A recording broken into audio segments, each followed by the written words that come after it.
Welcome to the How of Business with your host, Henry Lopez, the podcast that helps you start, run, and grow your small business. And now, here is your host.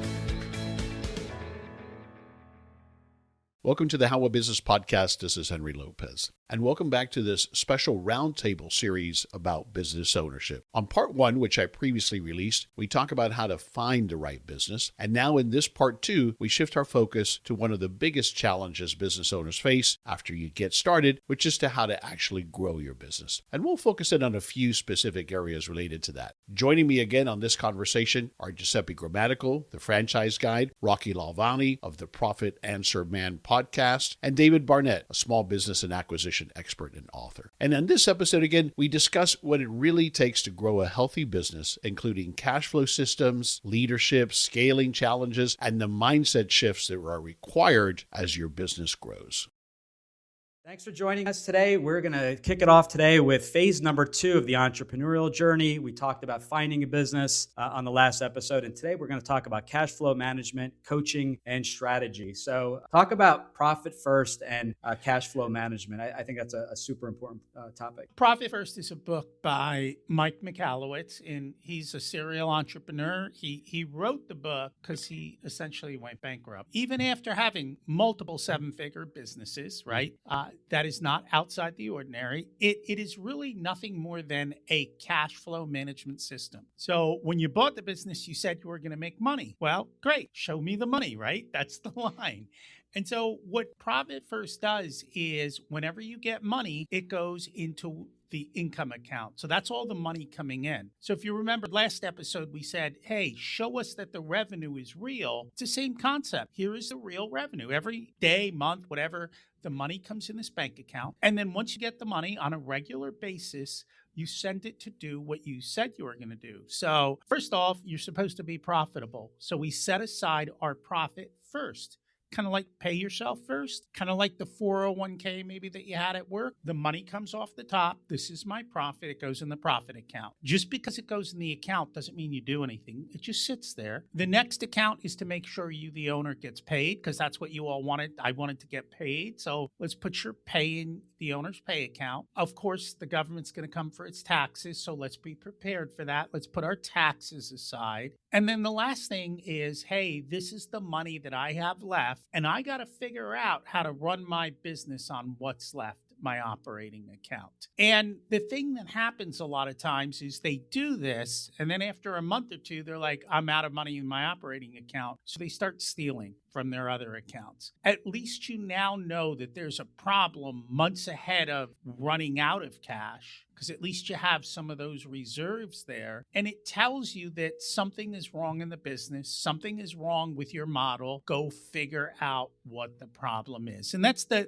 downfall of Profit First. It doesn't tell you what the problem is. It just sets off the alarm bell that you ran out of money to run your business. Figure out why. But Rocky, people that are trying to manage their business by looking at their bank account alone usually find out 45 days after, the alarm bell should have gone off that they have a problem. And so just having an alarm bell go off is a huge advantage in running a business. Most business owners aren't looking at their financials. They're looking at their bank balance. And so you're getting an early warning that you spent your pay, you spent your profit, and you spent the tax money. Yeah, this is such great stuff. This is a leading indicator, an early warning type approach, right, which business owners usually don't have. Even when we look at our P&L, it's a lagging indicator. So that's what I love about it. But I'm glad you spoke to the key thing, though, that I see, Rocky, that people struggle with Profit First. People think that, this is how I'm going to make money, even if the business model is broken, that there won't be enough to leave in the profit. But to your point, if you use it, at least it'll tell you there's a problem, something's broken in the business model. So I love that part of it. Well, in Profit First, Rocky, you talk about the vanity metrics versus,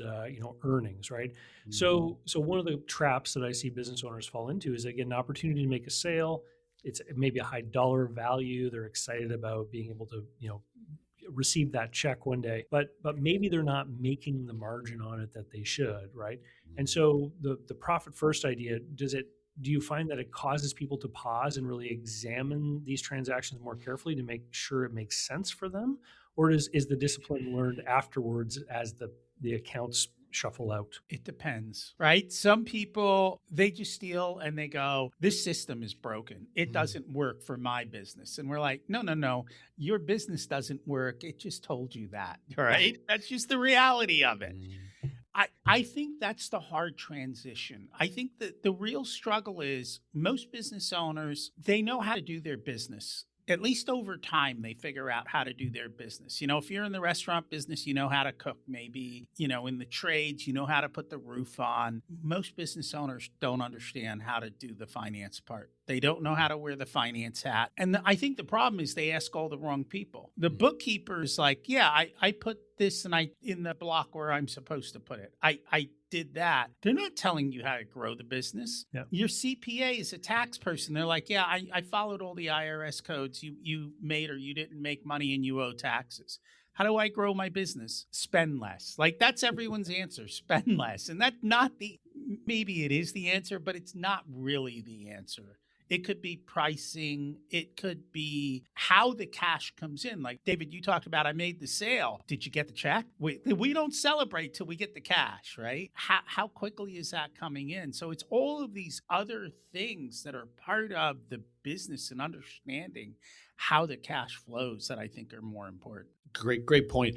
Here's a question I want to throw out for a quick conversation that I think fits best here, Giuseppe, in the agenda. And that's the mindset around debt. So we touched a little bit already about that some people come to business ownership with really bad personal financial habits. They're overspending. And then I find that translates into the way they're going to financially manage the business. But then I have a lot of clients that are on the other side of that. They've been brought up, understandably, to think that in personal life, debt, especially consumer debt, is bad. But then they fail to understand the value of leverage at the right level. David talks a lot about this as it relates to the debt you're going to incur to buy a business.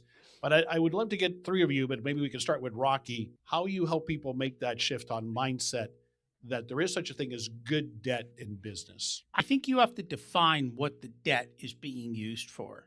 Especially during COVID, the government was handing out lots of money and people were using debt for daily operations, right? They were paying their employees. Or what happens though is if business owner is struggling, they've got a cash flow problem, they go borrow money and then they use it for daily operations, not to improve their business, not to make more profit, not to fund a particular deal. What I mean by that is, let's say you've got a situation which is a longer term type of sale delivery. So they give you the order today, you have to buy all the materials, you have to deliver it, and then they pay you 30, 60, 90 days later.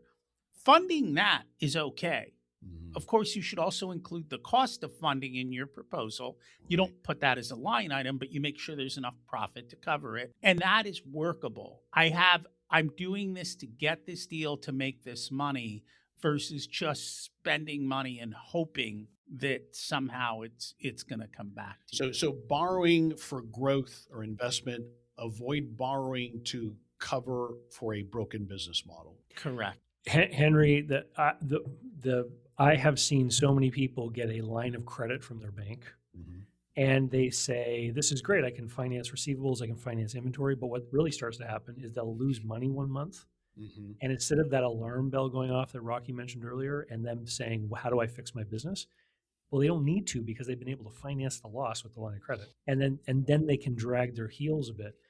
There's a story I love to tell about a client that I worked with several years ago. These were some guys doing like those nice epoxy flooring, epoxy floor finishing that we see in garages and factories and places with concrete floors. And they wanted to buy this expensive machine that would like grind the floor material, like grind the concrete or whatever. And I told them not to. I said, you can rent that thing. You should rent that thing. And when you develop enough pipeline of business that you are busy 15, 16 days a month and you need that machine, then the economics will change. They came to me a few months afterwards and they say, we are now spending like $1,500 a month on renting this machine, but if we bought it and paid a loan, we'd be paying half that amount. Well, that's the time to do it. That's the time. And so if you treat it in that way, you're always winning. All right, so let's talk about a second topic. This is a topic I talk a lot about. and it's about, the business is up and running, and it's along the lines of strategic connections and relationship building. A lot of people I work with said I am not a salesperson, and I always say, as a business owner, technically you're always selling the business, and there's different layers here and different levels is the way I explain it. We're not cold calling necessarily, but it's relationship building, and the place that I recommend to everyone joining the Chamber of Commerce, that being kind of the place where you're in the same neighborhood, you're speaking with other small business owners in your market, depending on what your business is, and just building that network. I jokingly call it the mayor of the town. So the importance of relationship building is big. It's how we all met, either through podcasts and through introductions over the years. So we'll go with Henry if you wanna take over. But the importance of relationship building. What do you recommend to individuals as far as where to start? Right. And I'll come from the perspective of a location-specific business, not an online business, right? So the typical business, either in the services or retail, whether you have brick and mortar or not, where you're depending on those people that live in that geographic area to consume your product or service. First and foremost, I would say, and I'm advising this, like, for example, I'm working with my daughter now and building her business. And I suffer from this as well, but younger people in particular, I'm generalizing. The key thing I always tell them, and this isn't my adage, but the business is out there, not in here. In other words, we got to get out there, to your point, Giuseppe, into the community and connect with people. Now, what's most effective? Certainly, Chamber of Commerces are still effective, but I see them as dying because their original purpose is all of that I can get myself online now. So often, it depends on the Chamber of Commerce, and I've been a member of lots of them. Sometimes it's, the 5 realtors and the 6 life insurance agents, and so you don't get much out of it. But it's good. Good point. The question you have to ask yourself is, who is my target audience? Who is it that I'm trying to reach that buys my product and service? Where do they gather? How can I get in front of them in those physical places or spaces or gathering places? And then beyond that, who are the influencers on my ideal client? I'll give you an example. I have a client that I'm working with. She built a life wellness studio, physical location. People come in and get certain treatments like red light therapy and cold plunge. Well, she's got the direct consumer, right, that comes in, and she knows who that demographic is. But also a big source for her is referrers, massage therapists, chiropractors, other practitioners that would refer clients to her. So she needs to get out there and work that network of people. And so that's part of getting out in the community is I may have to go visit them individually at their places of business, or I get in front of where they gather. And so those are my philosophies on what's most effective from a networking perspective. Yeah, I think those are great points, and I'll build upon what Henry said. I think that you need to be very intentional about the idea of networking and having connections, and not just making the connections, but nurturing them and keeping in touch with people. Whether you are talking about a local business and local, people in the area that you want to be connected to. I think what Henry mentioned there about people who have an influence over your potential customers is really important. Centers of influence is what I call them. I actually keep a list in my workflow management software of people that I think it's important for me to have a relationship with. And one of the things I look for when I reach out and meet someone to add them to my network is I kind of ask myself, like, do I think that this is the kind of person who could be a friend of mine? Because I'll tell you, it's a heck of a lot easier to keep in touch with one of your friends than it is with somebody that you don't think is your friend, but you're trying to have FaceTime and conversations or send emails with because you feel some obligation to have some kind of connection to the person. Whether in the long term your business is successful or not, because if you ever run into trouble in your business and you ever have a bad time, that's when you need friends. And you need to be able to reach out and talk to people and ask for help, ask for advice, ask for ideas, and or even if things don't work out and you're looking at the next thing, friends again are going to be what helps you. So I think networking and communications and keeping track, just so that you don't forget somebody and you have meaningful outreach and conversations with people on a regular basis. But I think you also need a good team around you. So looking at, some people have a business coach.